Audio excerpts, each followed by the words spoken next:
नमस्कार, स्पोर्ट्स 9 में आपका स्वागत है। मेरा नाम है आयुष मिश्रा और बात करेंगे इस वीडियो में आईपीएल पर।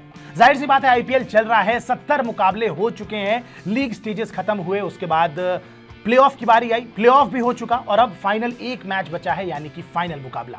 लेकिन कुछ टीमें रहीं इस पूरे सीजन में जिन्होंने 14 मुकाबले अपने हिस्से के खेले और कुछ टीमों ने नाम किया, कुछ टीमों ने नाम नहीं किया। उनका बड़ा लंबा चौड़ा इतिहास भी है, इसीलिए कुछ टीमें ऐसी थीं जिन्होंने हाईलाइट अपनी तरफ आकर्षित की, फिर चाहे वो अच्छे रीजन के लिए हो या खराब रीजन के लिए हो। और इन्हीं टीमों पर आज इस वीडियो में हम चर्चा करेंगे कि उनका पूरा सीजन किस तरीके का रहा, क्या स्ट्रेटेजी सही थी और क्या उनके लिए वर्क नहीं कर पाया। दीपेश लंबे चौड़े मेरे साथ हैं और दीपेश के साथ हम चर्चा करेंगे टीमों पे। लेकिन सबसे पहले दीपेश, बात उस टीम से शुरू करते हैं जिस टीम ने सबसे पहले फाइनल में जगह बनाई। नाम है कोलकाता नाइट राइडर्स का। कोलकाता नाइट राइडर्स में ऐसा क्या बदल गया दीपेश? पहला सवाल तो मेरा यही होगा, गौतम गंभीर के आने से क्या इतनी चीजें बदल जाती है? मतलब एक आदमी के आने से आपके पूरा माइंडसेट बदल जाता है। और दूसरा सवाल इसी में एड ऑन ये रहेगा कि क्या सारी क्रेडिट जो है वो गौतम गंभीर को मिलनी चाहिए, श्रेयस अय्यर के यहाँ कुछ नहीं?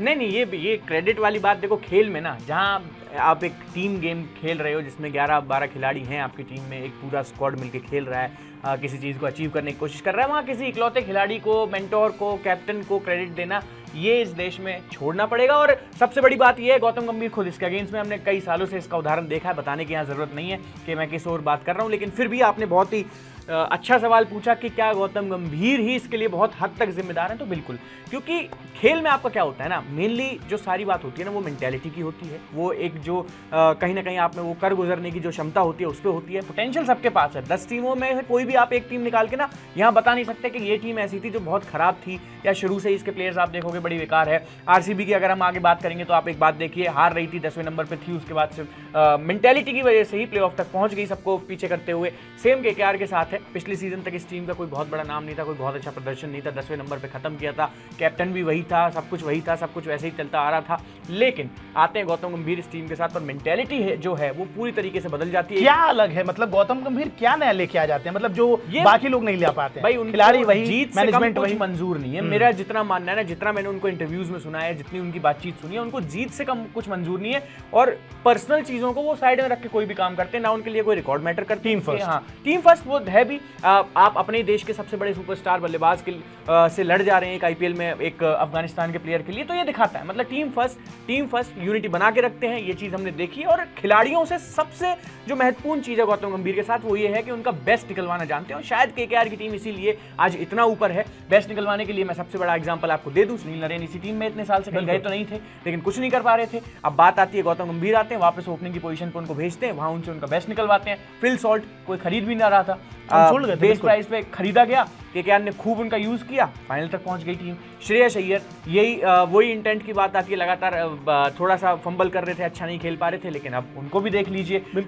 बात आप चाहे वरुण चक्रवर्ती की कर लीजिए, आंद्रे रसल तो खैर एवरग्रीन, कुल मिला के दीपेश मुझे लगता है कंप्लीट टीम। गौतम गंभीर ने उस कंप्लीट टीम को जो उसका पोटेंशियल है वो निकलवाने में ज्यादा मदद। मतलब मेरा दीपेश मानना यही है कि इस टीम का जो एडवांटेज है, जैसे आप टॉप रन स्कोरर्स में आप देखिए, ऑरेंज कैप की रेस हम देखते हैं, एक्साइटिंग होता है, फैंस को भी मजा आता है। पर्पल कैप की रेस हम देखते हैं, वहां पे आप देखिए कोलकाता का कोई भी बहुत ऊंचा बल्लेबाज नहीं नजर आएगा जो इसने 700-600 रन बना दिए हो, या गेंदबाजी में भी कोई ऐसा नहीं समझ में आएगा गेंदबाज आपको जिसने 20-25। लेकिन इस टीम के पास 5 गेंदबाज हैं दीपेश। मिचेल स्टार्क के भी 15 के आसपास विकटें हैं, आंद्रे रसल की 15 से ज्यादा विकटें हैं, वरुण चक्रवर्ती की हैं, सुनील नरेन की हैं, हर्षित राणा की हैं।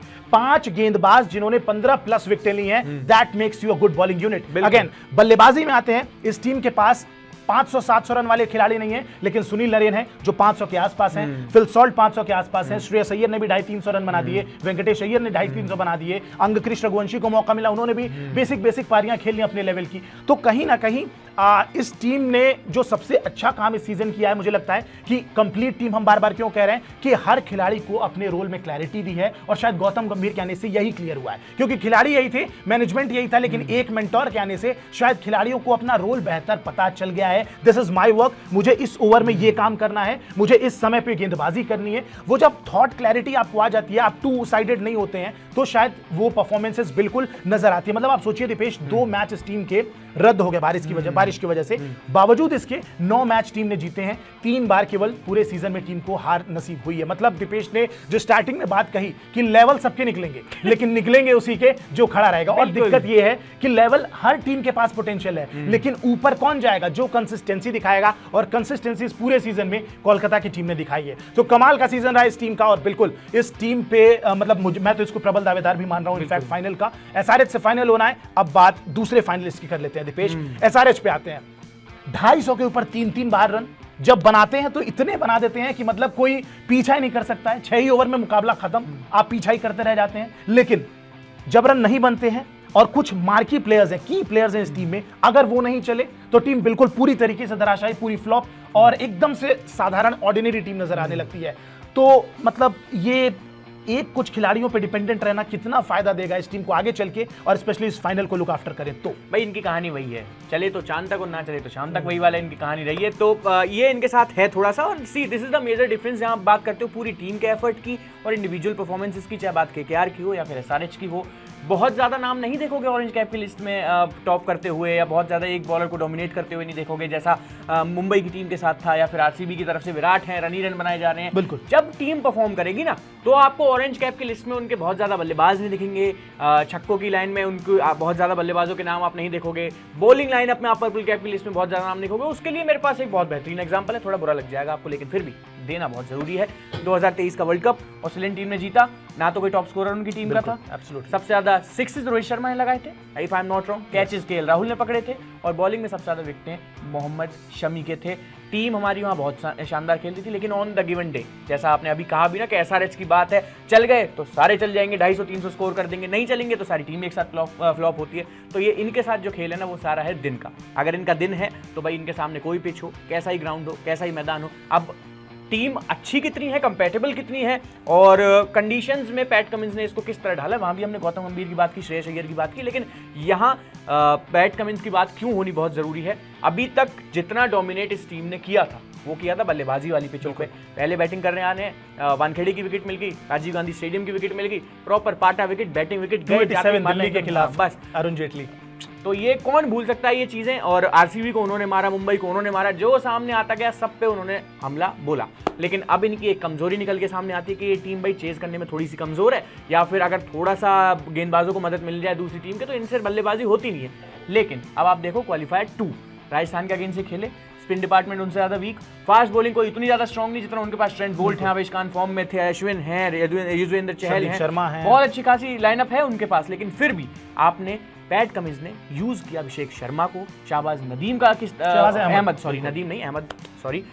उनका किस तरह यहाँ पे यूज किया। ये चीज दिखाती है कि उनका कप्तान स्थिति जो होती है, जो पिच कंडीशंस हैं या फिर जो जितना भी माहौल है उसे परखने में कितना तेज है। यही चीज हम बार बार वर्ल्ड कप फाइनल के समय पे कह रहे थे। इंडिया के साथ सब कुछ था, फैन सपोर्ट था, टीम उससे ज्यादा अच्छी फॉर्म में हो नहीं सकती थी, और सबसे बड़ी बात वही, इंडिया की बेस्ट टीम को ऑस्ट्रेलिया की वर्स्ट पॉसिबल 11 ने वहां हरा दिया, जस्ट बिकॉज उन्होंने कंडीशंस को अच्छा रीड किया, उस तरह से अपने आप को ढाला। एक गेम उनका पक्का है, अगर बैटिंग विकेट मिलती है तो फिर सामने कोई भी हो, केकेआर हो चाहे कोई भी हो, मैं तो ये मानता हूं। लेकिन हाँ, अब जब से मैंने क्वालिफायर 2 में उनका गेम देखा है, कंडीशंस को पैट कमिंस बहुत अच्छे से यूज करते हैं, और जब लीडिंग फ्रॉम द फ्रंट की बात आती है तो खुद भी सामने आते हैं चल के, और ये चीज अच्छी है इस टीम के साथ। और शायद जैसा आपने केकेआर को जरूर आप ऐसा सोच रहे होंगे कि केकेआर बहुत बड़ी दावेदार है, लेकिन जब एसआरएच की टीम की बात आएगी तो भाई on the given day PAT Cummins को हल्के में लेना सबसे बड़ी गलती होती है। हम एक बार पहले ले चुके हैं, उसका खामियाजा हमारे देश की टीम ने भुगता है। आईपीएल में गौतम गंभीर ऐसा ना करें तो ज्यादा बेहतर रहेगा। बिल्कुल ज्यादा बेहतर रहेगा। और देखिए मतलब गौतम गंभीर बिल्कुल उस चीज को ज्यादा नहीं देखना चाहेंगे, लेकिन बात यह है कि ऑस्ट्रेलियंस को आप डिनाई कभी भी नहीं कर सकते, राइट ऑफ नहीं कर सकते, पूरी तरीके से ये बात समझ में आ जाती है। लेकिन अब मैं आता हूं अगली टीम पे।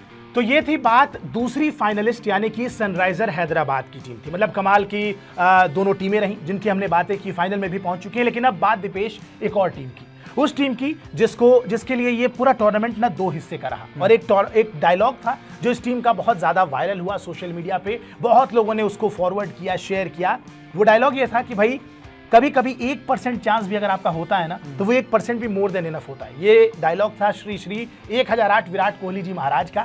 आप सब जानते होंगे, इंट्रोडक्शन की जरूरत बिल्कुल नहीं है। विराट कोहली का ये डायलॉग दीपेश इतना पॉपुलर होता है, और जहां से ही विराट का ये डायलॉग पॉपुलर होता है उसके बाद से पहले 8 मैचेस में 1 जीत 7 हार, उसके बाद 6 मैचेस बचे हैं, आपको लगातार 6 के 6 मैचेस जीतने हैं और तभी शायद आपका प्लेऑफ में चांस बनेगा। ये टीम किस तरीके से अचानक से मोटिवेटेड फील करती है, बैक टू बैक 6 मैचेस ऐसा खेलते हैं, प्लेऑफ में क्वालिफाई करते हैं, लेकिन फिर क्या गड़बड़ी हो जाती है कि एलिमिनेटर में ये टीम हार जाती है और बहुत मतलब जो प्लेऑफ की पिछले 6 मैच की टीम थी उससे बिल्कुल एक अलग टीम नजर आई राजस्थान के खिलाफ एलिमिनेटर में। क्या रह गया दिक्कत? बिल्कुल ये अगर आप पूरी टीम का उसका सफर दोगे, बिल्कुल अगर देखोगे आप, बिल्कुल मोटिवेशनल था, इंस्पिरेशनल था। आप कैसी भी उस चीज़ को टीम को देख लीजिए, इस तरह का प्रदर्शन आपको रोज़ रोज़ देखने को नहीं मिलता, जहां आपसे सबने उम्मीदें छोड़ दी हों, आपके फैंस निराश हो चुके हों, आधी दुनिया ये मान चुकी, आधी क्या 90% लोग ये चीज़ मान चुके हों कि आपकी टीम बाहर हो सकती है, लेकिन कहीं ना कहीं आपकी टीम ने जो टीम आपकी कर सकती थी वो किया। आप खेल सकते थे, इससे ज़्यादा आप कुछ नहीं कर सकते, आपने किया और उसी के दम पे आपने टिकट कटाया एलिमिनेटर तक का। तो ये तो रही वो सफर की बात, उस 1% दिक्कत कहां आ गई? दिक्कत की बात करते हैं। दिक्कत की बात यही है जी, एक सीधी सी बात है ना, किसी बहुत बड़े आदमी ने ये बात कभी कही होगी कि नेवर सेलिब्रेट टू अर्ली। ये बहुत सी चीजें हैं। अब आप कहोगे यहाँ थोड़ा पॉइंट कहोगे नहीं ऐसी क्या बात है भाई, वो मैच ही इतना बड़ा था, वहां सेलिब्रेट करना बनता था। लेकिन मैं मानता हूँ जितना मैंने उस मैच को देखा, क्योंकि मैं आरसीबी का बहुत बड़ा फैन हूँ। किस मैच की बात कर रहे हैं आप? वही बता रहा हूँ, मैं आरसीबी की टीम का बहुत बड़ा फैन हूँ, उस टीम को जानता हूँ, पहचानता हूँ। खुद विराट कोहली को बहुत सालों से फॉलो कर रहा हूँ, चाहे बात कवर करने की हो या उससे पहले उनका गेम देखने की हो।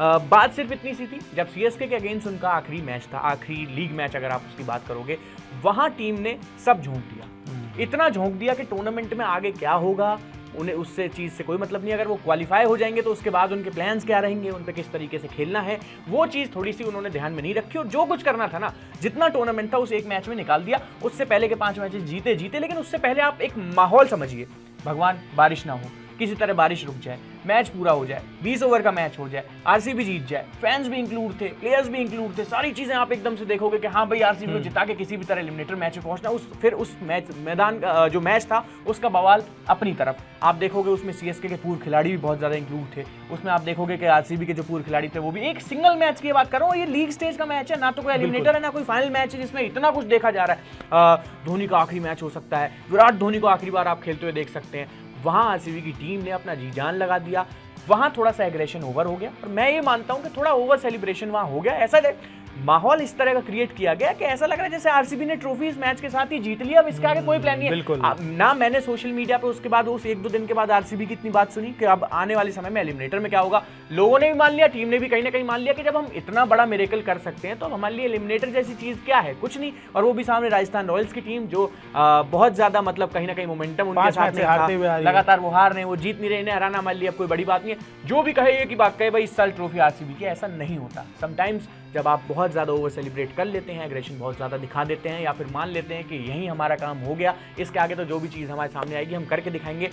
सीएसके के मैच तक उनके दिमाग में एक चीज़ थी कि अगर हम खेलेंगे, जो चीज़ हमारे हाथ में है वो हम करेंगे, हमारे प्लान्स अगर स्टिक करते हैं तो हम लोग जीतेंगे। लेकिन एलिमिनेटर मैच में ऐसा कुछ भी देखने को मिला नहीं। एग्जाम्पल मेरे पास इसके लिए एक बहुत अच्छा है, एक नहीं 2-3 एग्जाम्पल मेरे पास ऐसे हैं, शायद थोड़ा आपको बुरा लग जाए लेकिन फिर भी। 2022 T20 वर्ल्ड कप का आपको मैच याद होगा पाकिस्तान के अगेंस्ट, मेरेकल था, Kohli goes down the ground, Kohli goes over the ground, out of the ground, वो हर्षा भोगले के जो वर्ड्स थे, उसके बाद पूरी दुनिया ने मान लिया कि भाई इतना बड़ा मिरेकल कर दिया मेलबर्न के ग्राउंड में विराट कोहली ने, अपने दम पे पाकिस्तान जैसी टीम को हरा दिया। अब तो रोहित शर्मा आए, उठा दिया, पूरे ग्राउंड में घुमा दिया, होना जाना कुछ नहीं था, मात्र 2 पॉइंट्स मिले थे उस मैच के बाद। हमें कुछ ऐसा तो नहीं था कि हम सिंपल लीग मैच था वो वर्ल्ड कप का। उस मैच को हारने के बाद पाकिस्तान की टीम जिम्बाब्वे से भी हारी, फिर भी फाइनल खेला। हमने क्या किया, सेमीफाइनल में हम वो हार गए, क्योंकि उसके बाद टूर्नामेंट में वो रंग नहीं थी, वो रंग आप देखोगे ही नहीं। हमें लगा ऐसा सारी एनर्जी वहीं जितना था हमने सब पाकिस्तान के अगेंस्ट दे दिया कि यार इनको हराना है, कैसे भी करके इनको हराना है। सेम आप देखोगे 2023 का वर्ल्ड कप, इतनी इंटेंसिटी के साथ हमने न्यूजीलैंड को हराया कि भाई हम इतने सालों से सेमीफाइनल में बाहर हो रहे हैं, इस बार कैसे भी करके सेमीफाइनल, हमने मेन टारगेट अपना सेट कर लिया सेमीफाइनल। इसमें पहले हमें पार पाना है, फाइनल में जो होगा देखा जाएगा।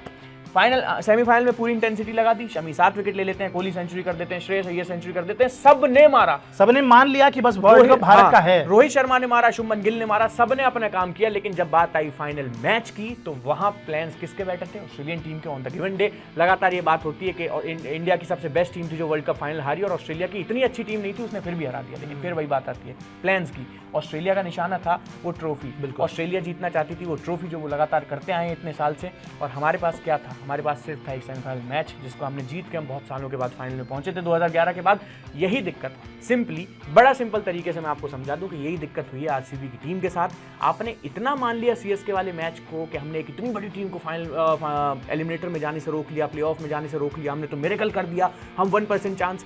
भाई 1% चांस में अगर आपको वो मिला है एलिमिनेटर तक पहुंचना, तो उससे ट्रॉफी जीत के दिखाइए और उस बात को सिद्ध कीजिए कि उस 1% चांस के दम पे हमने खिताब उठाया। एलिमिनेटर को कौन याद रख रहा है? बिल्कुल, कितने एलिमिनेटर खेले हैं आपने? 17 साल से आप लगातार यही खेल रहे हैं, लगातार बाहर हो रहे हैं, ट्रॉफी के नाम पे जीरो। फाइनल आपने 2016 में आखिरी खेला था, 8-9 साल हो गए फाइनल खेले हुए आपको, तो इन चीजों को कौन याद रखेगा? यही चीज आरसीबी को थोड़ा खटक गई, ओवर कॉन्फिडेंस और वो ओवर सेलिब्रेशन जो लगातार।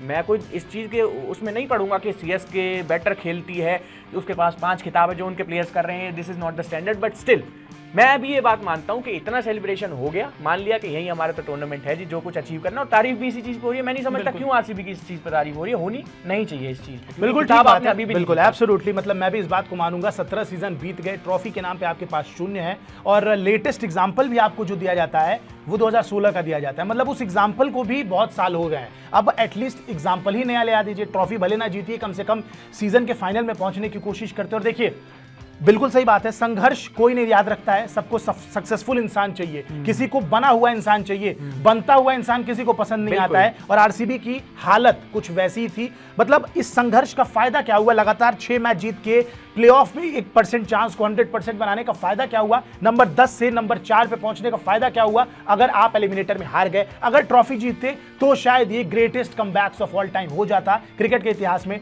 अब भी है, अच्छा कमबैक था, लेकिन आपने बस इतना काम कर दिया कि टूर्नामेंट को थोड़ा सा अलाइव कर दिया। लगातार 6 मैच जीत के कुछ बदला नहीं, और जीत हमेशा विनर्स को ही, पूरे लोग जितने होते हैं वो याद रखते हैं, विनर्स को याद रखा जाता है। आपकी संघर्ष की कहानी शायद 1 साल 2 साल याद रखी जाएगी। और वैसे संघर्ष की अगर बात करनी है, ग्लेन मैक्सवेल ने एक टांग से अफगानिस्तान के खिलाफ 200 रन मार दिए थे। क्या ऑस्ट्रेलिया का कोई भी प्लेयर मैदान में कूदा था? बिल्कुल। मैं एक आपसे एक नॉर्मल पवेलियन में सब खुश थे, ताली बजाई और वापस आए, हाथ मिलाए, बिल्कुल ओके, बस बात हो गया। यही अगर कोई और इंडिया का प्लेयर कर देता, एक प्लेयर पे 200 रन मार देता और अपनी टीम को ऐसे जिता, कम से कम अगले 15 दिन तक वो उसी में बात स्टोरी पे रहता, सब भूल जाते कि अगले मैचों में क्या होने वाला है, सेमीफाइनल में क्या होगा, फाइनल में क्या होगा। तो ये थोड़ी सी अपने यहाँ की दिक्कत है। मैं विराट कोहली के साथ भी ये दिक्कत मानूंगा, इतना ओवर सेलिब्रेशन की कभी कभार जरूरत नहीं होती, जब तक आप वो जो एक एब्सोल्यूट प्राइज है उसको अपने नाम ना कर लें।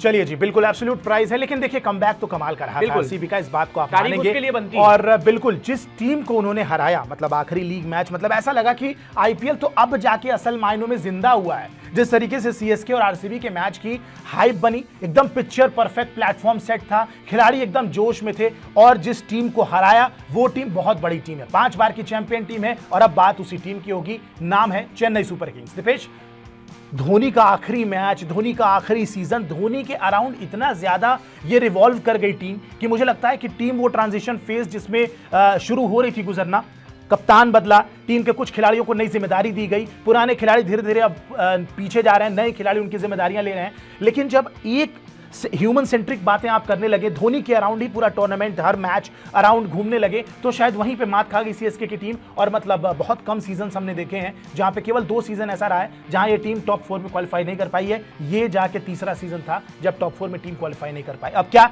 इसके लिए धोनी को दोष दिया जाए, क्या उनके फैंस को दोष दिया जाए, या फिर नए कप्तान ऋतुराज गायकवाड़ को दोष दिया जाए? मेंटालिटी पूरी टीम का, मैनेजमेंट का, फैंस का, इनफैक्ट बड़े बड़े प्लेयर्स का, किसी की भी आप इस सीजन देखोगे ना तो सबको ये था कि धोनी का लास्ट सीजन है, धोनी का लास्ट सीजन है, 2 मिनट उन्हें खेलते देख लें, 2 बॉल उनको खेलते देख लें। जीत के बारे में बात किसने की है? क्या आपने एक बार भी इस बात के बारे में सोचा कि इस बार सीएसके अगर 6ठी बार ट्रॉफी जीतती है तो सबसे ज्यादा ट्रॉफी जीतने वाली टीमों को मुंबई को पीछे छोड़ देगी इस रेस में? नहीं, किसी ने बात की, मैंने तो नहीं सुनी, आपने सुनी हो तो पता नहीं। मैच हो रहा है सीएसके का, कौन चौके मार रहा है, कौन छक्के मार रहा है, इस चीज से कोई मतलब नहीं है जी। थला बैटिंग करने आ गए 2 ओवर के लिए, बड़ी बड़ी बात हो गई, इतनी क्या बात है, वो आ गए, उन्हें देख लिया, एक ही झलक काफी थी, हमारा टूर्नामेंट तो यही हो गया, हमें कोई ट्रॉफी नहीं चाहिए। इस तरह की बात स्पोर्ट्स में अच्छी लगती है?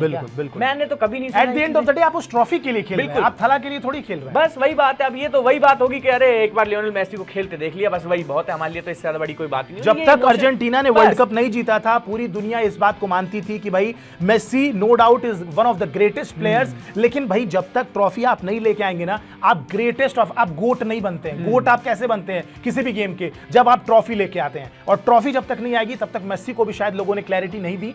जैसे ही वर्ल्ड कप ट्रॉफी उन्होंने जीती तब लोगों ने कहा कि हाँ भाई ये प्रूव हो गया कि Messi is greatest of all time. कुछ वही चीज महेंद्र सिंह धोनी के साथ। यही बात सुन के ना आपके लोग यहाँ शायद कमेंट करने लगे, बोलने लगे अरे भाई उसके पास 3 आईसीसी ट्रॉफी है, उसके पास 5 आईपीएल की ट्रॉफी है, लेकिन सीजन की बात हो रही है आईपीएल 2024 की, उनकी कप्तानी में कोई शक नहीं है। लेकिन आप एक प्लेयर बनते हैं, आप अच्छी फॉर्म में हैं, 235 का आपका पूरे सीजन का स्ट्राइक रेट रहता है, जितनी बॉलें आपको खेलने को मिलती है आप उसे अच्छा स्ट्राइक करते हैं। फिर बात आती है कि ऊपर बैटिंग करने इसलिए नहीं आ रहे क्योंकि इंजर्ड है। अरे फिर भैया 20 ओवर कीपिंग कैसे कर ले रहे हैं, एक बार भी कहीं नहीं जा रहे। कीपिंग तो मैं तो मानता हूँ और ज्यादा टफ जॉब है, फिर आपने वो काम कैसे हर गेम पे आपको नीचे झुकना पड़ता है और इसमें डाइव आप कर रहे हो, अच्छे रनआउट मार रहे हो, आप भागते हुए भी ठीक लग रहे हो सकता है इंजरी हो, लेकिन सारी इंजरी बैटिंग के टाइम पे क्यों आ जाती थी मैं चीज समझ नहीं पाया। जब आपकी टीम फंबल कर रही थी आप ऊपर आ सकते थे, आपने अपने ऊपर कितनी बार सेंटनर और जडेजा को भेजा, क्या वो आपसे बड़े हिटर हैं? शार्दुल ठाकुर आए एक मैच में इनसे ऊपर, नंबर 9 पे बल्लेबाजी करने आता है कि ये पूरा टूर्नामेंट प्लान्ड था कि धोनी के आसपास ये टूर्नामेंट रिवॉल्व करेगा, चाहे वो कैप्टन हो इस सीजन चाहे ना हो। वही चीज खा गई, ना ऋतुराज गायकवाड़ की किसी ने बात की और ना शायद उस छठी ट्रॉफी की किसी ने बात की। और वही जब आपकी टीम एक 1 प्लेयर सेंट्रिक टीम होगी आप कहीं ना कहीं फंसेंगे। बात आरसीबी की विराट कोहली की हो या किसी की हो, रोहित शर्मा की मुंबई इंडियंस की हो, हार्दिक पांड्या की हो, सबका हाल आप देख लो। फिर आप देख लो जो टॉप की टीमें ऊपर बैठी हुई हैं, ठीक है केकेआर का कोई प्लेयर एक बड़ा स्टार नहीं है उसमें, एक कोई ऐसा स्टार है उसके बारे में सिर्फ बात हो रही हो। अरे भाई इस बार का टूर्नामेंट तो यार सुनील नरेन के नाम है, भाई इस बार का टूर्नामेंट तो श्रेयस अय्यर के नाम है ना जी, गौतम गंभीर आगे उन्हीं के नाम है ना। कितने प्लेयर हैं आप उनके नाम गिनते जाइए, फिल सॉल्ट से लेके नीचे हर मैच में अलग मैच विनर निकल के। अंकुश रघुवंशी ने आपके लिए मैच जिताए भाई, उस लड़के का नाम आपने कितने लोगों ने सुना था इस आईपीएल से पहले। तो ये चीजें दिखाती हैं कि एक टीम गेम क्या होता है और एक प्लेयर सेंट्रिक गेम क्या होता है। और जहां टीम गेम होता है, जहां टीम खेल रही होती है, वहां बात टीम की होनी चाहिए। गौतम गंभीर लगातार ये बात कहते हैं, जब आपकी टीम खेल रही हो टीम परफॉर्म करेगी, जब तक एक टीम का अपने साथ परफॉर्मेंस नहीं आएगा आपको कामयाबी नहीं मिलेगी। भले ही 5 बार आपने खिताब जीता हो, लेकिन इस बार आपने एग्जाम्पल जो सेट किया है वो कुछ वैसा ही किया जैसा 17 साल से आरसीबी करती हुई आ रही है। बिल्कुल जी, करते हुए आ रही है। लेकिन एक टीम थी दीपेश, उसकी बात अब करनी जरूरी है। वो एक ही टीम थी लेकिन टीम के अंदर 2 अलग अलग टीमें थी। कुछ ऐसा नजर आया ऑन फील्ड बिल्कुल, और दर्शकों को दिखा, और ना सिर्फ दिखा, इसमें बिल्कुल कहते हैं ना कि आग लगी है तो कहीं ना कहीं चिंगारी तो जरूर सुलगी होगी तभी आग लगी है। ऐसे ही हवा में बातें नहीं होती हैं। बात हो रही है मुंबई इंडियंस की। मुंबई इंडियंस एक ऐसी टीम, 5 बार की चैंपियन टीम, बहुत रिच हिस्ट्री इस टीम की, बहुत बड़ा कप्तान है, 10 सीजन 11 सीजन कप्तानी की और 5 बार ट्रॉफी जिता दिया। मतलब इनकी आदत सी हो गई थी, हर दूसरा सीजन मुंबई इंडियंस जीत जाती थी। लेकिन उस बात को भी बीते बहुत साल हो चुके हैं, लगातार 4था सीजन हो गया जब आप प्लेऑफ में क्वालिफाई भी नहीं कर पाए। और प्लेऑफ में पिछले सीजन क्वालिफाई किया था, फाइनल नहीं खेला था, चलिए, लेकिन फिर भी ऑफ सीजन ही कहेंगे आप। उसके बाद इस सीजन अचानक से out of nowhere Hardik Pandya का ट्रेड होता है, कप्तान बदल जाता है, बिना रोहित शर्मा को सही से इत्तला किए, सही से इन्फॉर्म किए, अचानक से कप्तानी में बदलाव आ जाता है, बाहर एक बज़ क्रिएट होता है, फैंस जो है वो एकदम फ्यूरियस हो जाते हैं। हार्दिक पांड्या जिस मैच में बैटिंग करने, बॉलिंग करने, कुछ भी करने आ जाए उनको वू किया जाता है लगातार। उसके बाद आप कैसे एक्सपेक्ट कर सकते हैं दीपेश कि एक टीम बेहतर परफॉर्म करेगी? और नो डाउट जहां आप लगातार ट्रॉफी की रेस में बने रहते थे, इस सीजन आप पहली टीम बन गए जो इस टूर्नामेंट के प्लेऑफ की रेस से सबसे पहले बाहर हो गई। अब बताइए दीपेश की मतलब इस टीम में सही क्या हो सकता है? पॉजिटिव्स अगर आप देखें, क्योंकि नेगेटिव पूरी दुनिया ने देख लिया इस टीम में कि भाई ऑब्वियसली बात है, अगर ड्रेसिंग रूम में टीम 2 हिस्सों में डिवाइडेड है तो आप बिल्कुल ये उम्मीद नहीं करेंगे कि ऑन ग्राउंड वो चीजें दिखेगी, ट्रॉफी आप जीतेंगे। नेगेटिव हटा देते हैं, बहुत सारे नेगेटिव बातें हो गई हार्दिक पांड्या के अराउंड, रोहित शर्मा के अराउंड, टीम इंडिया के अराउंड। आप बात करिए कि इस टीम के पॉजिटिव क्या रहे इस सीजन के इतने बंटवारे और लड़ाइयों और कलेशों के बाद भी। बात एकदम ठीक है कि बवालों का सीजन रहा, इनके लिए थोड़ी दिक्कतों का सीजन रहा। सब वही उसी चीज में कट गया, इसकी कंट्रोवर्सी, उसकी कंट्रोवर्सी, वो 4 प्लेयर उसकी टीम में, 4 ने उसकी शिकायत की, 5 ने ये किया, हार्दिक के कैप्टन क्यों बने, उनका बू हुआ, ये हुआ, वो हुआ। पूरा सीजन 14 के 14 मैच इसी रोने में निकल गए और इस टीम ने कहीं ना कहीं 10वें नंबर पे खत्म किया। लेकिन बात आएगी पॉजिटिव्स की, भाई बड़ा अच्छा क्वेश्चन पूछा है। नेगेटिव्स आप सब जानते हैं, हम क्या बताएं, हम वही चीजें रिपीट कर करके आपको क्या बताएं। उनके प्लेयर्स में कल बात करने का कोई फायदा नहीं है, बिल्कुल नहीं, वो रिपीटेशन की कोई मतलब नहीं है। लेकिन जब आप पॉजिटिव्स देखेंगे तो एक है खिलाड़ी, उसमें से अगर आप उसको देखोगे, अपनी धुन में था, अपनी लीग में था, किसी से कोई मतलब नहीं था, जब तक खेला पर्पल कैप की रेस में सबसे ऊपर रहा। बात कर रहा हूं मैं जसप्रीत बुमराह की, और शायद वही बात है, अब जब आपका फोकस होता है ना उस प्राइज पे, आपको पता होता है कि मुझे क्या करना है, मेरे को अपनी तैयारियां किस तरह करनी है, ऑनगोइंग वर्ल्ड कप आने वाला है, कुछ दिनों में आपको वहां खेलना है, आप अपनी टीम को अपना योगदान क्या दे सकते हैं, तो Jasprit Bumrah is the best example at the moment. अगर आप देखेंगे पूरी इस लीग को खत्म होने के बाद, और आपने देखा होगा जब तक खेले पर्पल कैप में सबसे ऊपर रहे, यॉर्कर्स का कोई जवाब नहीं था, टीम 227-28 भी खा रही है तो 30 रन से ज्यादा भाई साहब नहीं दे रहे हैं, तो ये अब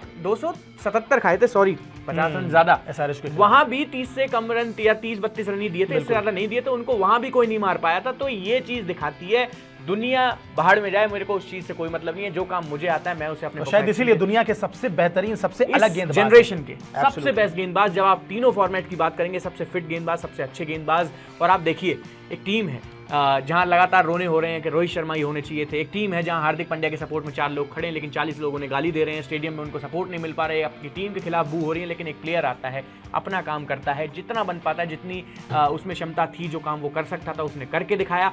सबसे बेस्ट एग्जाम्पल नाम है सूर्य कुमार यादव का नाम लेने वाला, उनका भी खूब जितनी भी एक कंट्रोवर्सी थी उसमें खूब नाम आया कि वो उसके सपोर्ट में है। नाम है ईशान किशन का नाम ले रहा, वो पता नहीं कहाँ ऑफ कलर से, उनका कुछ समझ से बाहर है। हार्दिक पांड्या, उनकी लड़ाई तो खुद से ही चल रही है। रोहित शर्मा इक्का दुक्का मैच में चले, किसी में नहीं चला, लेकिन सबसे बड़ा पॉजिटिव अगर आप देखेंगे उस खिलाड़ी का ना आप कहीं कंट्रोवर्सी में नाम सुनेंगे, ना कोई बहुत ज्यादा उनका वो कि कप्तानी के लिए उन्होंने कुछ ऐसा रिपोर्ट्स में, हमारे पास तो बहुत कुछ सुनने को आया नहीं, लेकिन जब बात होगी परफॉर्मेंस की, परफॉर्मेंस मैटर करता है, कोई कुछ भी करे, बिल्कुल कुछ भी हो रहा हो, जिंदगी किसी भी प्रकार की चल रही हो, मैदान पे आते ही सिर्फ एक चीज मैटर करती है, वो है मेरी बॉलिंग। उन्होंने करके दिखाया और रिजल्ट्स आपके सामने। और दीपेश देखिए, एक चीज जो मुझे बहुत अच्छी लगी बुमराह की, आपने बात की, जब लास्ट मैच बचा हुआ था, लेकिन उस मैच का कोई डेड रबर मैच था, उसका कुछ खास मतलब था नहीं, टीम को भी पता था कि भाई बुमराह के खेलने ना खेलने से ज्यादा फर्क नहीं पड़ेगा। मुझे लगता है बुमराह का भी डिसीजन बहुत मायने रखता होगा कि मैं भी ये मुकाबला नहीं खेलना चाहता हूं, कोई मतलब नहीं है। पर्पल कैप की रेस में थे, लेकिन पर्पल कैप के पीछे नहीं भागे कि भाई लास्ट मैच है मैं इसको खेल लेता हूं, क्या पता 2-3 विकेटें ले लूं। हर्षल पटेल से ज्यादा पीछे थे नहीं, उस समय तक हर्षल पटेल के भी 20 विकेटें थी, अगर 2-3 विकेटें ले जाते तो पर्पल कैप भी इनके नाम हो सकती थी सीजन में, और अच्छे मार्जिन से, लेकिन उसके पीछे नहीं गए। लास्ट मैच देखा कि भाई वर्ल्ड कप आने वाला है, मेरी फिटनेस ज्यादा जरूरी है, टीम इंडिया को मेरी ज्यादा जरूरत है, लास्ट मैच नहीं खेला, मैनेजमेंट का कॉल रहा होगा, एब्सोल्युटली आई एक्सेप्ट दैट, लेकिन बुमराह का भी कहीं ना कहीं इसमें बहुत बड़ा योगदान होगा। उन्होंने भी कहा होगा कि भाई हाँ ठीक है, इस मुकाबले में खेलने से कोई मतलब नहीं है, और इसीलिए शायद हम बात कर रहे हैं कि सबसे बड़ा खिलाड़ी, सबसे बड़ा पॉजिटिव, और मतलब कोई नई बात नहीं है, हर सीजन रहते हैं, लेकिन इस सीजन में जिस तरीके से टीम बिखरी हुई नजर आई, एक सूत्रधार था जिसने टीम को ट्रू चैंपियन की तरह खेला, लगा कि मुंबई इंडियंस की जर्सी में वो खिलाड़ी खेल रहा है, उस तरीके की 5 बार की चैंपियन वाली। एक और था प्लेयर वैसे, तिलक वर्मा, हाँ बिल्कुल, बैटिंग में उनकी बात की जानी जरूरी है, यंगस्टर है भाई, सबसे बड़ी बात, कमाल का 25 साल उम्र है, बहुत ज्यादा कोई उम्र नहीं है, आपको भी कहीं ना कहीं 23 साल के शायद, 24 साल के, आपको भी अपने आप को ना कहीं एक तरफ रखना पड़ता है जब 2 टीमें बन रही होती है, लेकिन नहीं भाई, बात परफॉर्मेंस की, बल्ला खूब बोला, लगातार फैंस उनको सपोर्ट करते रहे, खूब 50s करी, खूब अच्छे स्ट्राइक रेट से खेले, टीम हारी कोई दिक्कत नहीं है, मैं खेलूंगा, और ये चीज अच्छी लगती है कहीं ना कहीं देख के। अगर कंट्रोवर्सी में आपके 2 प्लेयर भी अपने बारे में सोच के और टीम के बारे में सोच के परफॉर्म करते हैं ना,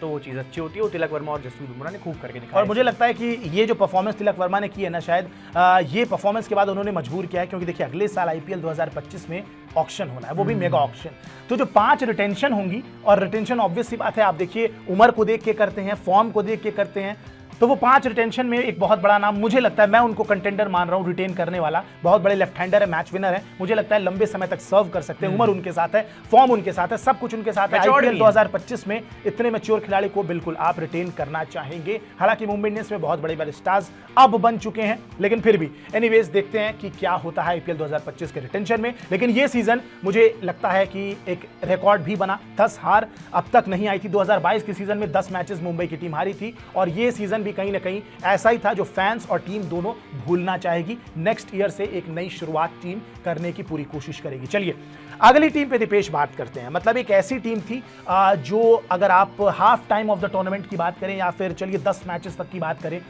आपने कहा कि टॉप 4 में जहां कोलकाता अच्छी फॉर्म में थी, राजस्थान ने अपनी जगह बना ली थी, जहां पे हम बात कर रहे थे कि एसआरएच भी है जो बहुत अच्छे टच में नजर आ रही है। चौथी टीम के कंटेंशन में शायद उस समय ना हम आरसीबी की बात कर रहे थे, सीएसके का भी मामला डमाडोल लग रहा था। एक टीम थी जिसको लगा कि ये चौथी टीम फिक्स हो सकती है, इक्का दुक्का मैच बस जीत जाए तो, नाम था एलएसजी का। अचानक से टीम 2 मैचेस हार किया जाती है, एक पैनिक सा क्रिएट हो जाता है ड्रेसिंग रूम में, खिलाड़ियों के बीच में, मैदान पे वो चीज नजर आती है। निकोलस पूरन के अलावा कोई और परफॉर्म नहीं करता। एक ऐसी विकेट जहां पे एक टीम 10 ओवर में 9.4 ओवर में टू बी वेरी स्पेसिफिक 167 का टारगेट अचीव कर लेती है, ऐसी पाटा विकेट सामने जब बल्लेबाजी कर रहे होते हैं इनके कप्तान केएल राहुल, तो शायद 32 गेंदों में 29 रन बना के खेल रहे होते हैं। ऐसी तो पिच बिल्कुल बदल लेंगी। और उसके बाद मैच जब ये खत्म हुआ तो उसके बाद पिच पे बहुत सारे विजुअल्स नजर आए, जहां मालिक जो हैं संजीव गोयनका उनके साथ बातचीत करते नजर आए। हालांकि बाद में उन्होंने डिनर पे इनवाइट किया, बहुत सारी बातें कही। बिल्कुल नहीं, ऐसा उन्होंने कवर करने की कोशिश की कि भाई two cricketing braves just discussing cricket, ऐसा कुछ नहीं होता है। देखिए हजारों मिलियंस लोगों ने आपको स्क्रीन पे देखा है, बॉडी लैंग्वेज कोई किसी को पढ़ाता नहीं है, ये सारी चीजें बचपन से सीखते हैं एक दूसरे को देख के ही। और इस समाज में हम भी जी रहे हैं, हमने इतनी देख ली कि वो ढंग से उनको प्रॉपर फटकार लगाई जा रही थी, डांटा जा रहा था आपके कप्तान को, और ये चीजें बिल्कुल नहीं होनी चाहिए। और शायद वहीं से टीम बिखर गई। सबसे स्ट्रॉन्गेस्ट कंटेंडर जो चौथे पॉइंट पे जा सकते थे, चौथी पोजीशन के, मुझे लगता है वहां से टीम बिल्कुल उसके पहले ही बिखर गई थी, लेकिन उसके बाद वो ताबूत में आखिरी कील वाली बात हो गई, वो विजुअल डिफेंसिव अप्रोच और सेल्फिश मेंटालिटी। सीधी सी बात ये आप अपने चक्कर में टीम का मामला खराब नहीं कर सकते। वो चीज़ की है केएल राहुल ने। मैं बताता हूँ, इसका बड़ा सिंपल सी बात है। जब तक वर्ल्ड कप में जाने की बात थी, रन्स भी आ रहे थे, स्ट्राइक रेट भी ठीक ठाक था, 140 जब तक कोशिश यही थी कि भाई मेरे को किसी तरीके से ना उसमें जगह बनानी है। आईपीएल को आप एक सूत्रधार बना के वर्ल्ड कप की टीम में एंट्री लेना चाहते हैं, कहां से मतलब एक टीम आप एक टीम के कैप्टन है, ये चीज ना कहीं आप पे अच्छी नहीं लगती, और यही काम उन्होंने किया है। और जैसे ही टीम का अनाउंसमेंट होता है, टीम इंडिया अनाउंस होती है, वहां से फिर आप केएल राहुल का परफॉर्मेंस देखिए। विकेट कीपिंग भी नहीं की उसके उस मैच में। और आप एक बात कीजिए, एनसीए से आप निकल के आते हैं, वहां आपको कहा जाता है कि अब अगले 4-5 मैच तक विकेट कीपिंग मत करना, पहले पूरी तरीके से फिट हो जाओ। अपने आप को रिस्क में डाल के क्विंटन डिकॉक को भेजते हो डीप में फील्डिंग करने, खुद आ जाते हो कीपिंग करने, और रन भी उसी तरीके से बनाते हो कि 40 रन किसी तरह बना लो, जिससे नजरों में बना रहा हूं। जबकि पार्ट टाइम विकेट कीपर आप हो, वो फुल टाइम विकेट कीपर है, चाहे साउथ अफ्रीका की बात करें या दुनिया की किसी भी लीग में। फुल टाइम विकेट कीपर ले लो, प्रो विकेट कीपर ले लो, या फिर लंबे समय से, और टीम में निकोलस पूरन भी है, एक और बेहतर कितने। तो मैं यही बात कर रहा हूँ, ये सेल्फिश अप्रोच थी और जो डिफेंसिव मेंटालिटी थी, उसके चलते लखनऊ डूब गई। कोई नहीं है, इसका सबसे बड़ा जिम्मेदार है केएल राहुल। वो डांटना ठीक नहीं था इतने बड़े प्लेयर को मैदान में, लेकिन जो बात है वो तो है भाई, मानी जाएगी, गलती उन्हीं की थी पूरी तरीके से। एक इस तरह की कप्तानी थी, मुझे तो समझ नहीं आई। आप टीम का जो लंका है वो खुद ही लगा दे रहे हो, तो बाकी आप 11-12 खिलाड़ियों से क्या एक्सपेक्ट करोगे। और इसमें कोई बहुत बड़ी बात भी नहीं है कि अगले सीजन से पहले ड्रॉप कर दिया जाए, किसी और टीम में वो चले जाए। काम उन्होंने ऐसा किया। केएल राहुल रहेंगे अगले सीजन टीम में? नहीं, ये तो रिपोर्ट्स में सीधी बात सामने आ भी गई है कि वो दूसरी टीम कोई ना कोई पकड़ेंगे। और ये कोई वो नहीं है, यहाँ कोई इमोशन की बात नहीं है, दिस इज गेम। और यहाँ अगर आपके ऊपर किसी ने इतना पैसा लगाया, इन्वेस्ट किया, सब कुछ आपको हो रहा है, ये आप आईपीएल का फायदा उठा के टीम इंडिया में सिलेक्शन ये मतलब करता होगा कोई, जो करता होगा, लेकिन टीम की लंका कोई नहीं लगा। ये चीजें यंगस्टर्स करें तो समझ में आता है। आप सेटल्ड बैट्समैन हो, वर्ल्ड कप खेल चुके हो, सब कुछ काम आपने किया। कोई आईसीसी टूर्नामेंट ऐसा नहीं है जहां केएल राहुल ना खेले हो, सब कुछ आपके साथ चल रहा है। एक टीम के आप कैप्टन है, तो पहले आपका काम था कैप्टन बनके उस टीम के बारे में सोचने का, वो आपने नहीं किया, जितना मैंने फील किया। और जब नाम गया, सेम हुआ मार्कस स्टोइनिस के साथ, एक आध मैच में चले, खैर उनका नेचर ही वैसा है, किसी मैच में चलेंगे, किसी में नहीं चलेंगे, चलेंगे तो अकेले जिता देंगे। ऑस्ट्रेलियन कॉन्ट्रैक्ट से वो भी बाहर थे, लेकिन कर रहे थे अपना काम जितना बन पा रहा था। लेकिन ये टीम वही बात है, इक्का दुक्का परफॉर्मेंस और एक दो प्लेयर्स, मयंक यादव अनफिट हो गए, सबसे बड़ा रीजन का, जो उसके बाद से बॉलिंग लाइनअप जो वीक हुआ। आप इतना ज्यादा ऑन पेपर ठीक लग रही थी टीम, लेकिन ऑन ग्राउंड वो चीज, परफॉर्मेंस भी अच्छे थे। तीसरे, और सुनो सबसे बड़ी बात, 14 अंक थे इनके पास, नहीं 12 अंक थे इनके पास, और 2 मैच जीत के 16 करके अच्छा खासा प्लेऑफ में जाने का सिंपल सीधा फंडा था, पहुंच जाते। कोई इफ नो कोई बट नो, लेकिन क्या कर दिया अब इन्होंने, आपने खुद देखा, वो दोनों चांसेस गवा दिया, टीम हार गई। और हारने के बाद तो फिर भाई ये इस तरह के बवाल तो आप एक्सपेक्ट कर सकते हैं, और हुआ भी कुछ वैसा ही, टीम मारी गई केएल राहुल की वजह से। इसके कोई और मुझे तो कोई वो नजर आता नहीं है। स्पिन डिपार्टमेंट, कुणाल पांड्या जैसा खिलाड़ी भी ठीक ठाक परफॉर्म करने लग गया था बाद में, लेकिन बात वही है ना, आप 10 ओवर में 60 रन करके ऐसे टाइम पे दोगे, अब एसआरएच की टीम सामने खेल रही है, एक अच्छे खासे बैटिंग विकेट पे स्कोर दे रहे हो आप, 170 उन्होंने 9.5 ओवर में बना के रख दिया यार। तो ये डिफेंसिव अप्रोच और कहीं ना कहीं वही सेल्फिश मेंटालिटी जिसकी मैं बात कर रहा हूँ, वो ले डूबी इस टीम को। और अब इस बार गौतम गंभीर तो थे ही नहीं, तो आप ये तो उम्मीद कर ही नहीं सकते कि एक टीम की तरह खेलेगी। तो बिल्कुल जी, तो वो ये हिसाब था लखनऊ की टीम का, शायद यही चीज बैकफायर कर गई। एक विकेट पे आप जहां 32 गेंदों में 29 रन बना के खेल रहे हो, और सामने वाली टीम 9.4 में 167 आई गेस बना देती है, तो मुकाबला आप वहीं पे हार जाते हैं और दोनों टीमों के बीच का डिफरेंस शायद आपको समझ में आ जाता है। और इसीलिए जो सामने वाली टीम थे वो आज फाइनल में पहुंची हुई है, और उसके सामने है कोलकाता नाइट राइडर्स। तो देखिए, एक मुकाबला बचा है। कॉमेंट सेक्शन में सबसे पहले तो आप ये बताइएगा कि इस सीजन की विनर कौन सी टीम हो सकती है। क्या वो कोलकाता नाइट राइडर होगी, क्या वो सनराइजर्स हैदराबाद की टीम होगी, ये देखना दिलचस्प होगा। लेकिन फिलहाल इस वीडियो में इतना ही। मुझे और दीपेश को इजाजत दीजिए। और हमने बात की बहुत सारी टीमों की, उनकी स्ट्रेंथ पे क्या कमी रह गई और क्या उनकी स्ट्रेंथ थी, क्या एडवांटेज उस टीम ने उठाया। तो ऐसी ही और वीडियोस के लिए सब्सक्राइब करिए स्पोर्ट्स 9 को। नमस्कार।